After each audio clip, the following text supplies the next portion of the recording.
Kamu tunggu pembalasan. Oh silakan, silakan pembalasanmu saya tunggu.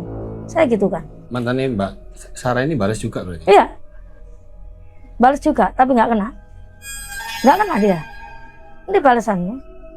Mana balasanmu? Aku kan bilang gitu. Kamu nantang saya, semakin kamu nantang saya, tantanganmu saya terima. Kayak gitu kan. Mau, ayo kita berangkat. Akhirnya ke Gunung Kawi lagi saya. Ke Gunung Kawi lagi, minta apa? Salah satu keluarga harus ada yang meninggal. Kalau bisa target yang meninggal.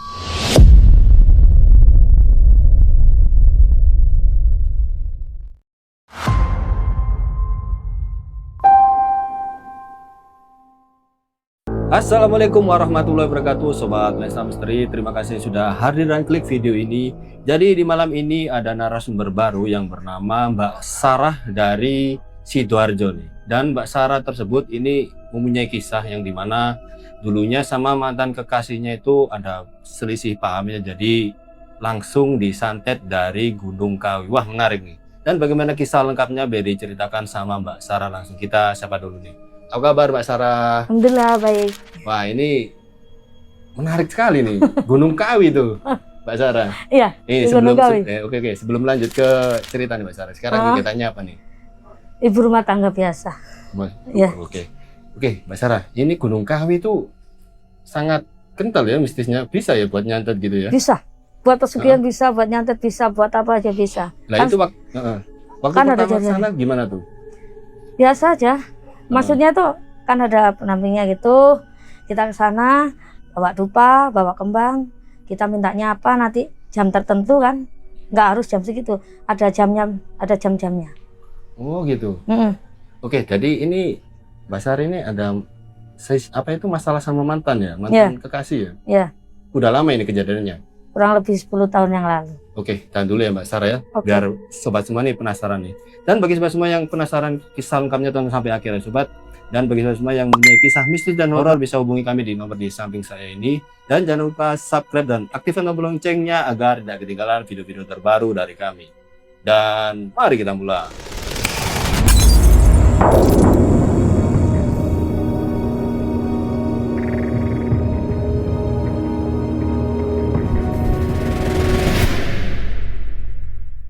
Oke Mbak Sarah, jadi awalnya tuh di tahun berapa tuh kisahnya tuh?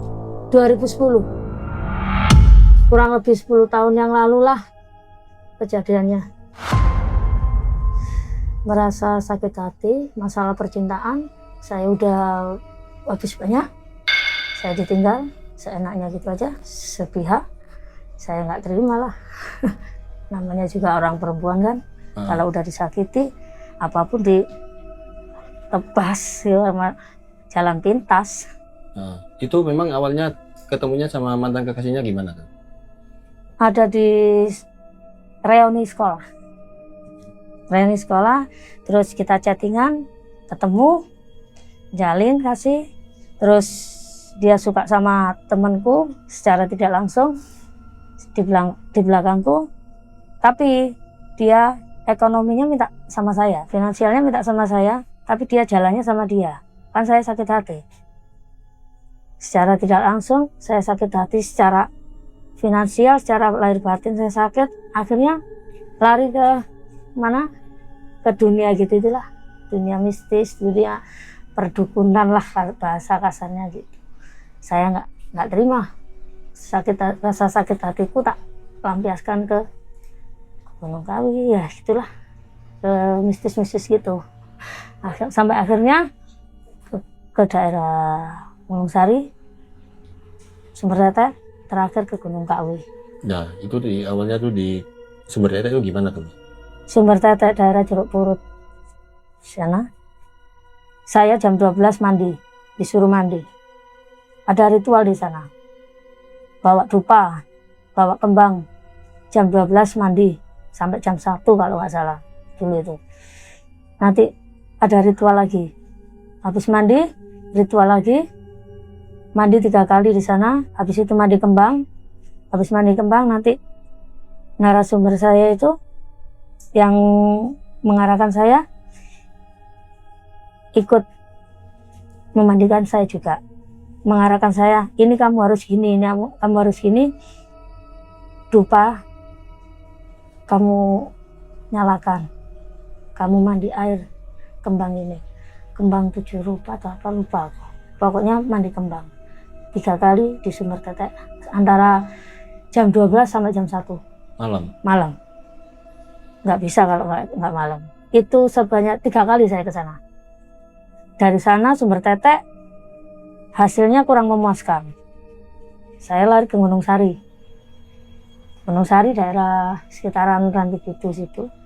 Ya kalau nggak salah Rantubuto atau Pandaan lah. Dari situ antara jam 5 sampai jam 6 itu ada napak tilas di situ. Memang di situ ada banyak dupa, banyak kembang buat orang ritual-ritual gitu. Selama 1 jam itu saya di sana itu kurang lebih 1 bulan. 1 bulan saya mondar-mandir ke sana. Itu antara jam 4 sampai jam 6 nggak boleh sampai terdengar suara adzan, nggak boleh. Kalau ada adzan udah selesai, nggak bisa. Terus nyumet bakar dupa di sana, ritual lagi di sana beberapa kali. Nanti kalau ada yang menyambut pasti ada yang datang. Entah itu angin, disapa angin, entah itu ada yang lewat, pasti itu ada. Kita ke sana bawa dupa, bawa kembang, bawa air putih. Di sana dupa itu 7 kali 7 sekitar 49 dupa. 3 kali itu, 3 kali ritual. 3 kali ritual. 1 kali ritual itu dupanya itu harus 7 dibakar, 7 dibakar, 7 dibakar. Nanti ada yang mati 1, berarti ada yang nggak diterima, ada yang nggak terima. Kalau udah nyala semua, insya Allah jos, yang hasilnya itu diterima, gitu loh. Diterima kalau ada dupanya yang nyala itu sebanyak 7, nyala semua, itu ada yang terima. Nanti ada angin, gitu. Terus dari Gunung Sari belum ada perubahan, disuruh nulis sama orang yang saya suruh itu bahasa Arab, ini lempar ke rumah target. Jam 12 malam saya lempar ke rumah target. Jam 12 malam ke rumah target saya lempar tali pocong. Ada tulisan sama minyak, kayak minyak apa itulah, minyak mistis lah. Ada tulisan Arab. Terus saya disuruh nulis keinginanmu apa. Terus dibungkus sama kain putih berbentuk pocong. Saya disuruh lempar. Saya lempar ke sana jam 12 malam. Dia tahu. Terus paginya dia sakit. Saya kurang puas soalnya belum sampai dia meninggal. Akhirnya saya pergi ke Gunung Kawi. Ke Gunung Kawi itu 2 kali ya sana. Itu selang berapa hari? Selang kurang lebih 1 bulan 2 bulan. Nggak ada hasil. Rasa sakitku belum terpenuhi, belum terlampiaskan. Jos ke Gunung Kawi. Kurang lebih ke Gunung Kawi itu 2 kali 3 kali saya ke sana. Ya sama, bawa dupa, bawa kembang. Ritual di sana. Mintanya apa? Nanti ditulis. Buntel tali pocong. Kain putih. Nanti diikat seperti pocong. Diikat seperti pocong. Dikasih seperti orang meninggal. Dikasih minyak. Dikasih tulisan Arab. Dikasih tulisan apa yang kamu inginkan. Orang ini maunya gimana? Kamu jadikan kembang amben, bunga tidur, kamu jadikan meninggal atau apa, tulis di sini semua. Akhirnya saya tulis, saya nggak mau dia jadi kembang amben, aku nggak mau dia jadi bunga tidur, matikan dia. Aku kan bilang gitu. Iki nanti kalau nggak bisa kena targetmu, kena salah satu keluarganya nggak apa-apa. Oke, nggak apa-apa. Akhirnya saya itu lagi, ritual lagi, beberapa kali target nggak kena, saya ritual lagi ke Gunung Sari, ke Sumber Tetek lagi, itu selama 3 kali berturut-turut. Akhirnya saya lempar lagi ke rumah target apa yang saya inginkan, terus dia kecelakaan. Habis kecelakaan dia sehat. Targetku belum tercapai. Itu selang berapa hari ya kecelakaan? Kurang lebih 3 minggu. Saya bilang ke orang pintar yang saya tunjuk itu, belum Mbah, ini belum mencapai target. Aku masih sakit hati. Ke Gunung Kawi lagi mau, ayo kita berangkat. Akhirnya ke Gunung Kawi lagi saya. Ke Gunung Kawi lagi, minta apa? Salah satu keluarganya harus ada yang meninggal. Kalau bisa target yang meninggal. Akhirnya nulis lagi saya berkali-kali, habis berapa lembar udah wis. Kasih pocong lagi, dibungkus tali pocong lagi putih, kasih minyak lagi, ada tulisan Arab lagi, buang ke rumahnya.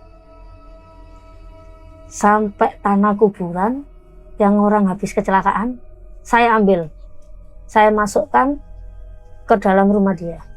Saya nekat, alasan silaturahmi. Padahal aku nyebar tanah makam kuburan yang habis kecelakaan. Orang habis kecelakaan parah, langsung meninggal. Saya ambil, terus saya kasihkan ke guru saya itu, dikasih doa, dikasih ritual sama guru saya. Sebarkan ke rumahnya, kalau bisa ke dalam rumah. Akhirnya saya nekat silaturahmi ke rumah tersebut, ke rumah mantan itu. Alasan silaturahmi, dengan sangat mudah tak lempar ke dalam ruangannya rumah dia. Selang 2 minggu ada perubahan. Dia sakit, habis sakit sembuh. Dia selamat. Aku belum puas. Tak garap lagi. Ambil tanah kuburan lagi. Saya ambil tanah kuburan di jeruk purut kuburan angker. Sama guru saya disuruh mendem telur busuk di situ dipendem. Aku masih ingat, di sebelah kuburan. Itu berapa biji ya? 1 biji, tapi telurnya busuk. Udah diritual sama guru saya, tak pendeme. Itu habis maghrib, kuburannya angker, daerah jeruk purut sana. Habis itu jangan sampai isak ya, jangan sampai isak. Akhirnya sebelum isak sudah selesai ritual itu, kembali lagi saya ke rumah guru saya, tulisan apa yang kamu inginkan. Tetap target harus meninggal. Kalau enggak, salah satu orang tua keluarganya harus meninggal sampai saya puas. Lempar tanah ini lagi ke rumah mantanmu. Akhirnya saya lempar lagi. Selang 1 bulan, dia gonceng ibunya ke pasar. Dia jatuh, ibunya jatuh. Dia nggak apa-apa, tapi ibunya yang gagal otak. Dibawa ke rumah sakit. Selang nggak sampai 24 jam, dia meninggal. Ibunya meninggal. Sebelum ibunya meninggal, saya kasih itu tadi. Saya lempar tanah kuburan sama kain pocong sama ritual itu tadi. Saya masukkan semua ke rumah dia. Sampai dia itu tanya, kamu lempar apa ke rumahku? Aku bilang, kamu ada bukti kalau aku ngelempar? Kalau kamu ada bukti, silakan tunjukkan. Kalau kamu nggak ada bukti, berarti kamu mau fitnah saya. Saya gitu kan. Soalnya saya ngelempar itu jam 12 malam. Itu tahunya dari mana ya? Dia tahu pas aku ngelempar, dia tahu. Mungkin dia belum tidur. Kan rumahnya sebelah pinggir jalan raya, Mas. Jadi aku ngelemparnya enak. Mungkin dia tahu. Terus paginya diambil sama dia. Aku nemuin ini. Terus kamu nemuin ini. Siapa yang ngasih tahu kamu kalau itu dari saya?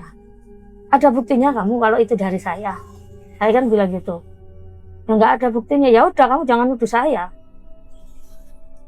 Habis itu dia selalu maksudnya itu penasaran, curiga kan.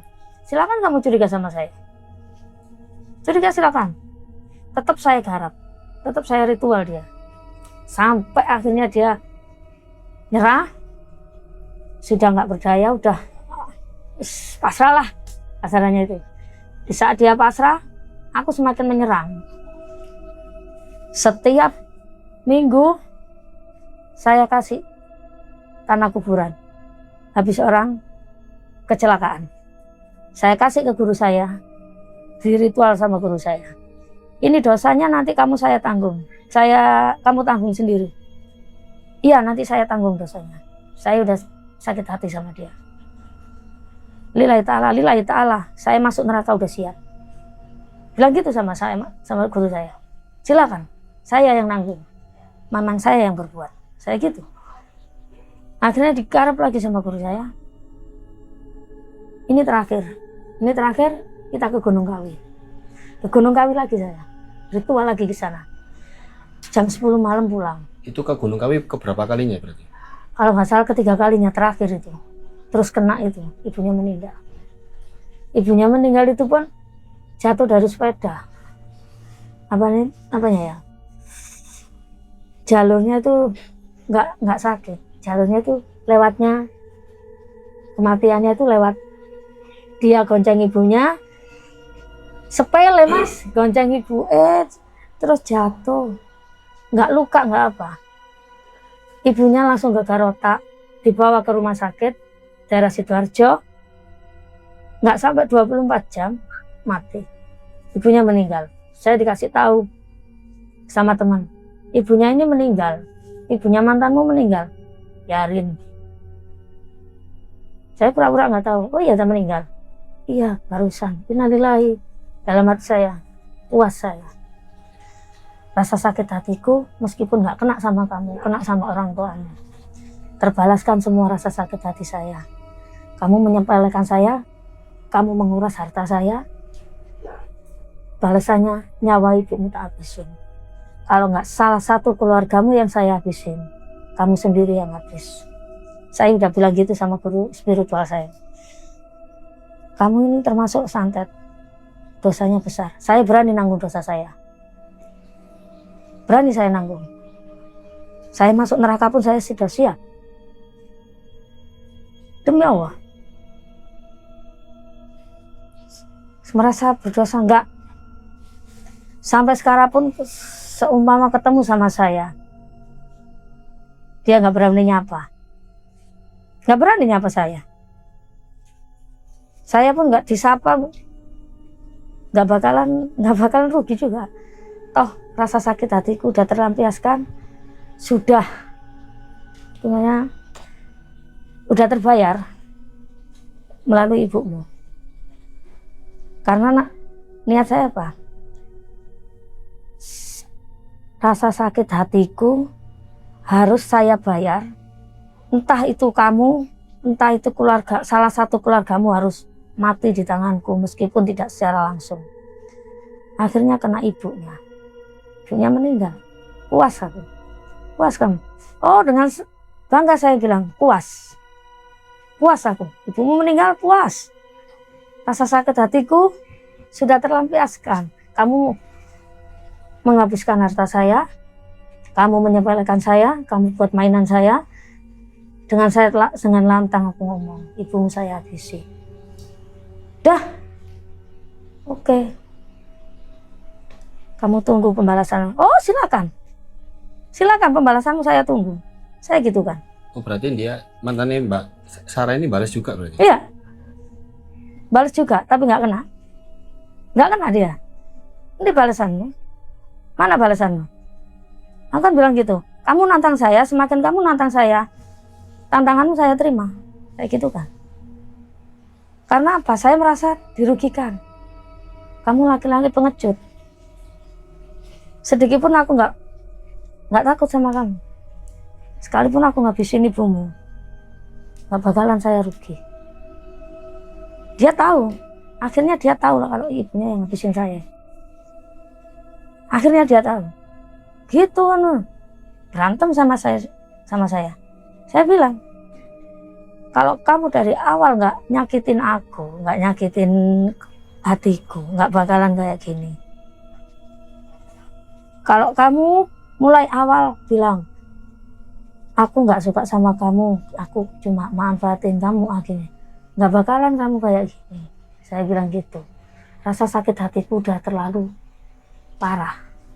Makanya saya balas dendam melalui keluargamu. Untung nggak kena kamu, gitu kan? Oke, tunggu pembalasanku ya. Aku nggak bisa peduli seperti kamu. Tapi Gusti Allah, insya Allah balas perbuatan kamu. Saya bilang, saya tunggu pembalasannya. Meskipun dari Gusti Allah juga tahu siapa yang benar, siapa yang salah. Aku tulus sama kamu, kamu membalaskan saya. Jangan salahkan saya kalau dendamku lebih parah daripada kamu. Bilang gitu. Sebenarnya dia nggak tahu. Akhirnya dia tahu dari mulut saya sendiri. Dari mulut saya sendiri. Akhirnya ya wes, dia menyesal. Iya, aku tak pernah nyakitin awakmu, pernah bikin awakmu sakit hati secara lahir batin. Aku minta maaf. Tapi gimana, ibu aku udah meninggal. Kan gitu.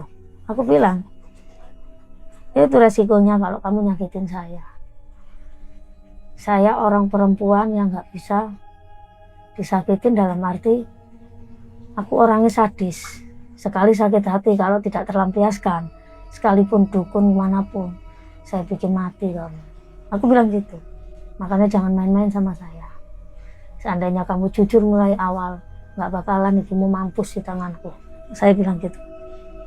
Saya sebenarnya capek mas, ritual hampir 1 tahun lebih aku baru bisa bikin yang meninggal. Soalnya apa? Ritual ke Gunung Kawi itu lebih dari 2 kali. Ke Gunung Sari lebih dari 2 kali. Bolak-balik. Belum lagi ke makam Pandaan pernah. Itu nanam kayak paku sama foto dia. Paku sama foto di depan sekolahan Semanda itu kan ada makam sebelah pinggir jalan raya. Saya kubur di situ sama guru saya. Itu di makam Pandaan itu setelah apa ya? Setelah dari mana ya? Sebelum dari Gunung Kawi, setelah dari Gunung Sari. Ada petunjuk dari Gunung Sari, dari yang penunggu Gunung Sari, Napak Tilas itu, kamu ke kuburan ini cari ya apa yang almarhum abah saya yang tahulah, guru spiritual saya. Akhirnya sama guru saya diarahkan ke Pandaan aja. Ada makam yang lumayan angker. Menurut dia, saya ke sana bawa foto, bawa paku, bawa bunga, ikat tali, kain, tali pocong, saya tanam, saya di situ. Saya apa namanya? Tak pendem. Saya pendem di situ. Namanya siapa sih? Lali ya, lupa aku. Pokoknya saya ingat tempatnya di depan Semanda.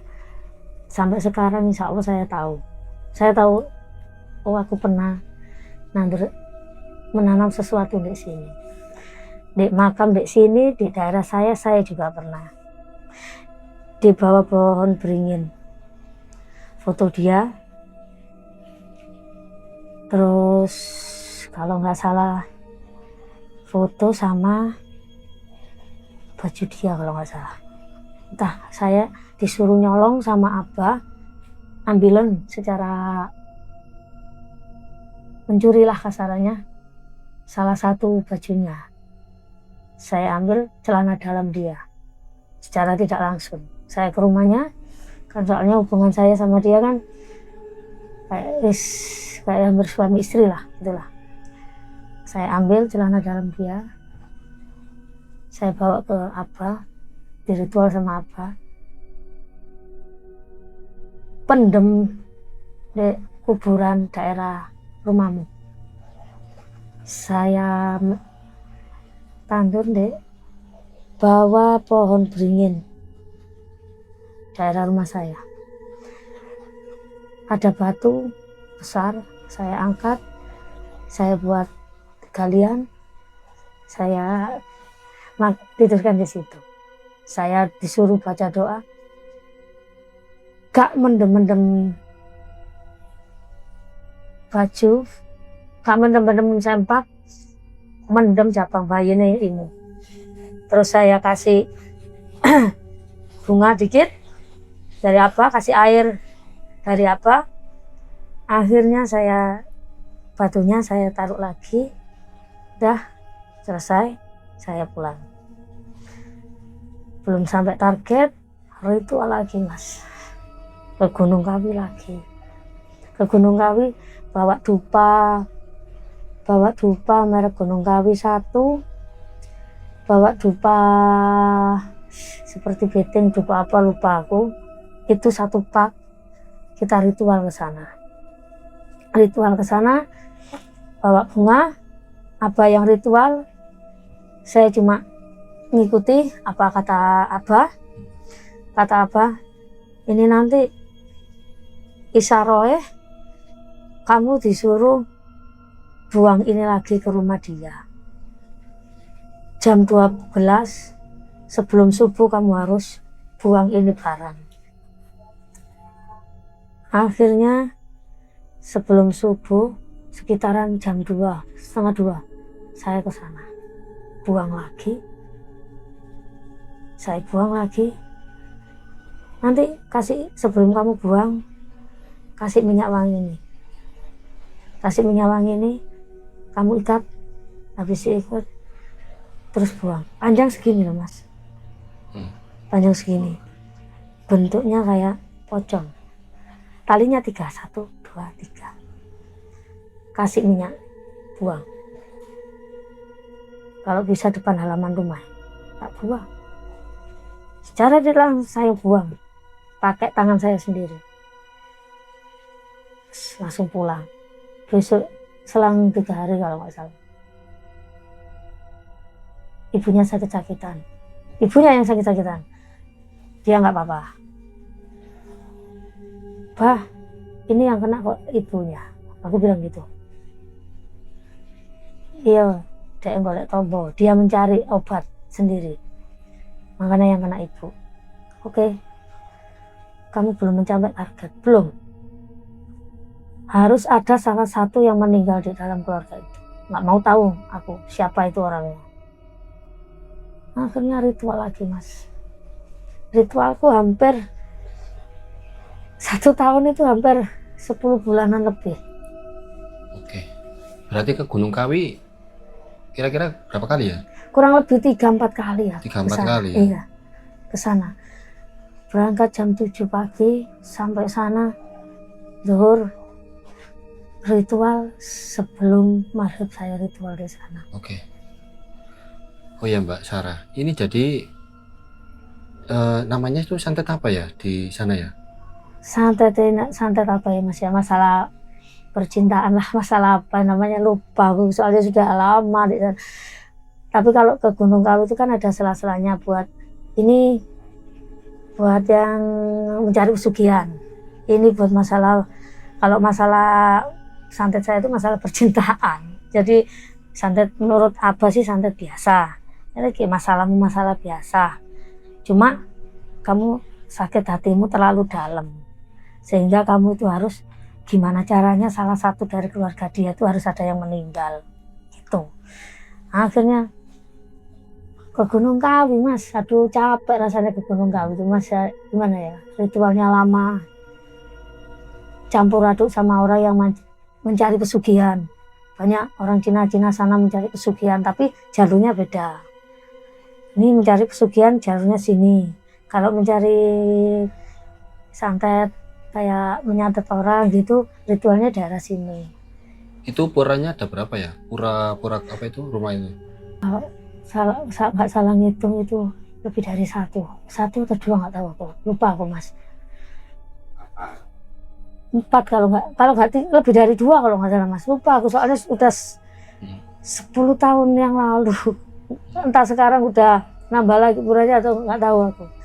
Kalau nggak salah itu dulu itu 1, 2, 3, setauku 3, nggak tahu lagi soalnya kan aku cuma ngikutin apa ke pura ini. Ya udah saya ke pura ini, aku di belakang apa, kamu duduk di sini, semua apa kata saya gitu. Nggak ke pura itu bah, nggak berusaha, nggak perlu, sini aja. Ya udah aku ngikutin apa, wes sini aja, nggak usah ke pura itu. Ngapain kamu ke pura itu, beda jalur. Oke bah, saya ngikutin apa. Entah itu pura itu buat apa nggak tahu. Yang penting abang ngarahin saya, kamu duduk di sini, aku duduk di depanmu, aku yang ritual, nanti kamu baca doa-doa ini. Doanya panjang mas, lupa saya, ada doanya. Nanti kalau aku udah ritual, kamu nulis lagi yang banyak, mumpung ada di Gunung Kawi. Nanti kalau kita udah turun dari sini, kita tinggal buang, kita tinggal menunggu arahan dari yang penunggu Gunung Kawi situ, itu loh. Jadi apa, habis dari Gunung Kawi itu besoknya saya ke rumah apa, gimana apa hasilnya. Isaroe kamu disuruh ini gitu. Jadi nggak secara langsung dapat isyarat dari sana, itu enggak. Nunggu apa, melekan dulu malam. Melekan dulu di rumahnya, di ritual dulu sama apa. Kalau rumahnya apa, ada makam satu juga di situ. Di rumahnya apa itu ada makam juga, tempat ritual apa. Kalau aku lihat dari sini, habis dari Gunung Kawi, tak ritual lagi di rumah, kamu harus gini, harus gini. Oke bah, saya lakukan. Gitu. Nggak harus 1 kali, 2 kali, enggak, berkali-kali. Itu selama 1 tahun habis berapa mbak ya? Biayanya? Kurang lebih, dulu mas ya, dulu tuh, kurang lebih 5-6 juta. Ya. 5-6 juta dulu. Saya sampai mencari hutang ke sana ke sini. Mungkin sekarang kalau gunung yang mungkin kalau dukun yang jos harus lebih dari 10 juta kan. Kalau apa di sini kan sambil nolong saya ke sana, ke rumah Abah itu sampai nangis mas. Pertama kali ke rumah Abah saya nangis gini. Akhirnya saya dikasih minum biar tenang dulu. Terus saya dikasih arahan, kamu mintanya apa gitu. Saya coba tak ritual di rumah, saya nggak terima, hasilnya nggak ada Pak. Aku minta satset, aku nggak mau secara bertahap ini nggak mau. Aku mintanya satset, biaya berapapun saya carikan.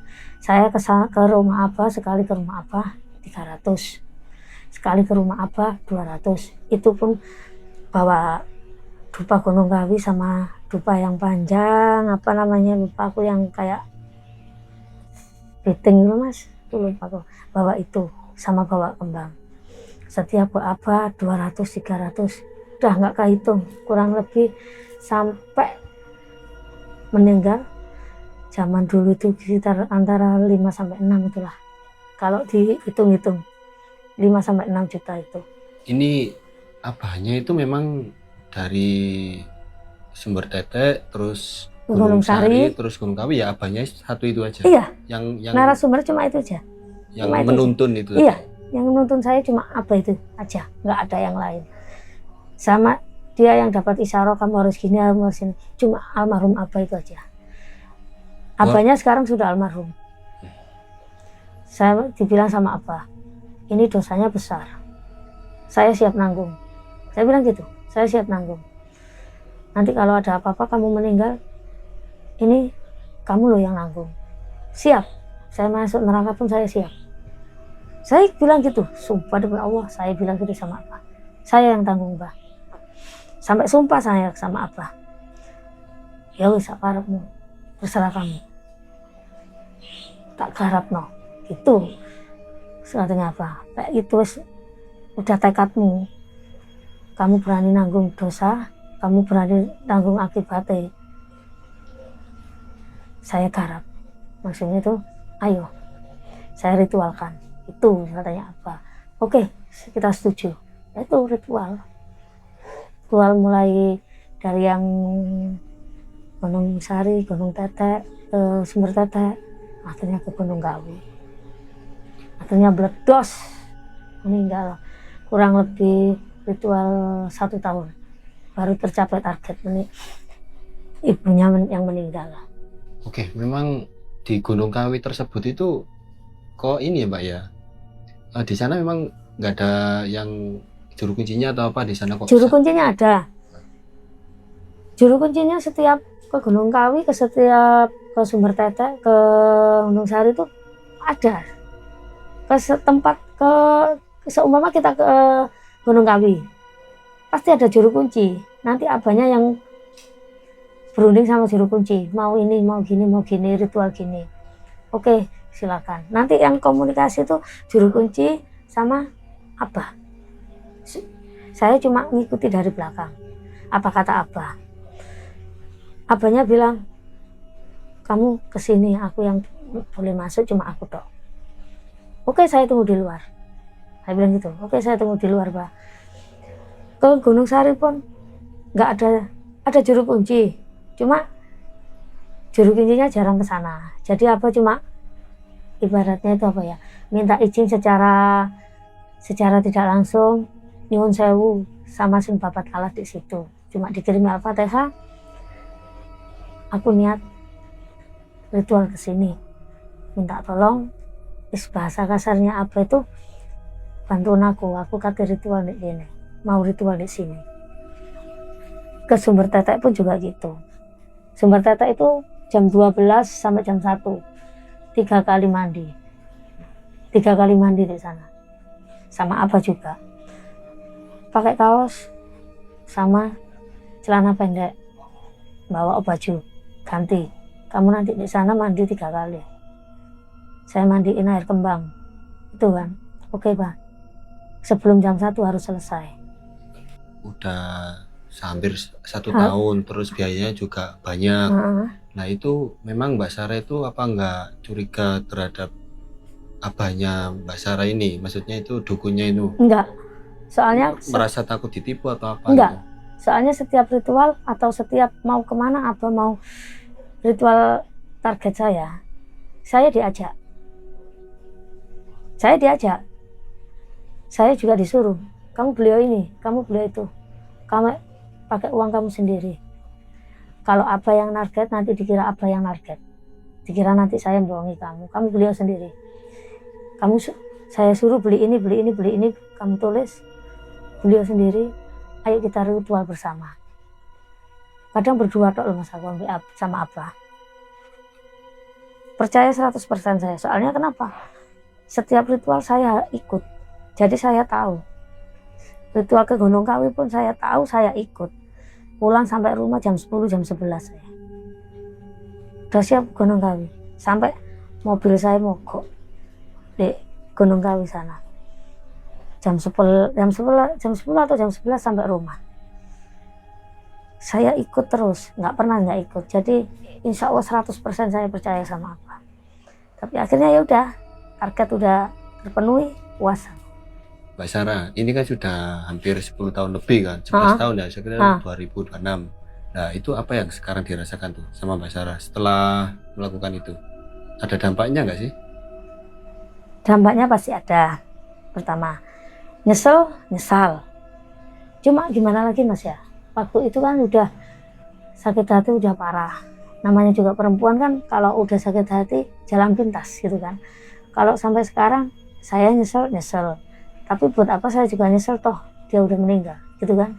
Ya udahlah, sekarang cuma bisa saya doakan, saya minta ampun sama Allah, gimana caranya saya menjadi orang yang lebih baik lagi, menjalin silaturahmi lagi kalau bisa sama dia.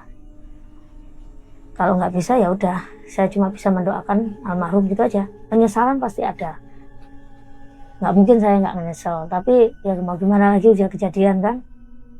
Terus ini Mbak Sarah, kan ibunya tadi kan Meninggal. ibunya mantannya Mbak Sarah kan meninggal tuh. Iya. Ini kan abahnya Mbak Sarah juga meninggal. Iya. Itu apa ada hubungan sangkut pautnya ya Mbak? Enggak. Soalnya selang waktu selisihnya ibu mantan meninggal sama abah itu kalau nggak salah selisih 4 sampai 5 tahun. Abah sakit diabetes. Oh normal. Normal, sakitnya normal. Kalau ibunya mantan kan memang saya yang garap gitu kan. Kalau sama kematiannya Abah selisih kurang lebih 4 sampai 5 tahunan lah. Abah meninggal. Nggak ada sangkut pautnya sama almarhum, nggak ada sangkut pautnya masalah balas dendam, kena apa itu nggak ada. Soalnya selisihnya jauh. Nggak selisih 1 tahun 2 tahun, nggak. Selisih kurang lebih 4-5 tahunan lah. Almarhum ibu sama Abah meninggal itu. Nggak ada sangkut pautnya. Itu menurut saya nggak ada sangkut pautnya. Karena Abah meninggalnya karena diabetes. Sama ada jantung kalau nggak salah. Katanya istrinya. Ada jantung sama diabetes luka di telapak. Saya tahu sendiri. Jadi nggak ada sangkut pautnya sama yang kemarin itu.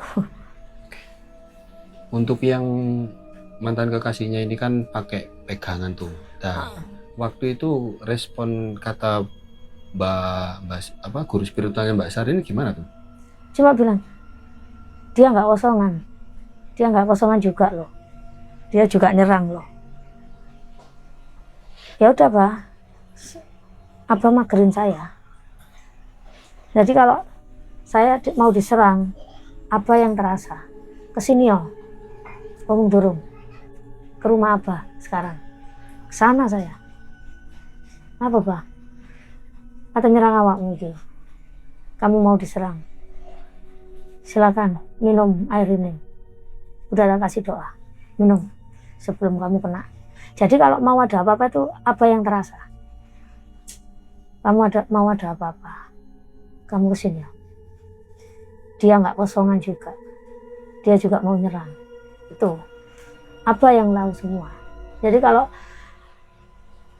aku mau diserang, mau apa tuh, apa yang terasa. Tengah malam Abah bilang, kamu keluar roh, baca surat ini. Ada yang nggak beres. Udah gitu tau. Baca surat apa waktu itu? Kalau nggak salah Alam Nasro sama apa gitu, lupa aku. Surat pendek soalnya. Oke Mbak Sarah, jadi pesan-pesan nih untuk cerita yang Mbak Sarah ceritakan ini kan tentang sakit hati nih. Iya. Mbak Sarah ya. Jadi apa tuh pesan-pesannya tuh? Pesan-pesannya buat saya, lebih berhati-hatilah yang pertama. Yang kedua, jangan cepat mengambil keputusan, nanti takutnya penyesalan itu ada di belakang. Begitu aja. Apapun rasa sakit hati itu mending dibuat buat sholat aja, jangan ke hal-hal mistis lah, nanti takutnya karmanya kena anak sama keluarga. Saya sudah ngalapin sendiri, takutnya nanti ke belakang harinya itu karmanya ke keluarga. Jadi kalau bisa pesannya sesakit apapun jangan sampai ngelakuin kayak seperti saya, takutnya nanti nyesal belakangan. Udah gitu aja lah. Saya nyesal, cuma gimana lagi, udah terlanjur ya. Udah terlanjur, makanya buat orang-orang yang di sana mendingan berpikir panjang lagi lah. Bagaimana tuh jika mantan kekasihnya Mbak dulu ini melihat nih tayangan ini, gimana tuh? Cuma aku bilang pesan cuma satu, jaga diri baik-baik, minta maaf, terus insya Allah kita ketemu, berteman saudara. Lebih baik lagi lah, apalah udah nggak punya pikiran macam-macam aku masih, yang penting kita menjalin silaturahmi yang baik lah. Oke. Untuk cerita kali ini, jadi Mbak Sarah ini memakai masker karena yang diceritakan ini masih hidup ya? Iya, masih jadi, hidup. Kayak enak kalau seumpama tersinggung atau apa. Tapi kan udah minta maaf tuh ya? Udah. Secara langsung udah minta maaf, udah saling ada penyesalan lah. Makanya saya bilang berpikir lebih panjang lagi kalau mau berbuat apa-apa. Takutnya penyesalan di belakang, gitu aja. Buat mantan, maaf ya, kita menjalin silaturahmi baik. Insya Allah kedepannya kita bisa lebih baik lagi. Oke, terima kasih ya Mbak Sarah ya, ceritanya Kasih. sangat wow banget gitu. Oke, bagi sobat semua, untuk bagaimana tentang cerita ini, karena cerita ini tentang betapa sakit hati yang dialami oleh Mbak Sarah. Jadi itu bisa tulis di kolom komentar di bawah ya sobat. Jadi bagi sobat semua yang ingin bagian kisahnya di Lensa Misteri bisa hubungi kami di nomor di samping saya ini, berada di Sukoharjo, Pasuruan, Jawa Timur. Dan jangan lupa subscribe dan aktifkan tombol loncengnya agar tidak ketinggalan video-video terbaru dari kami. Dan segmen ini saya akhiri, sampai jumpa. Assalamualaikum warahmatullahi wabarakatuh.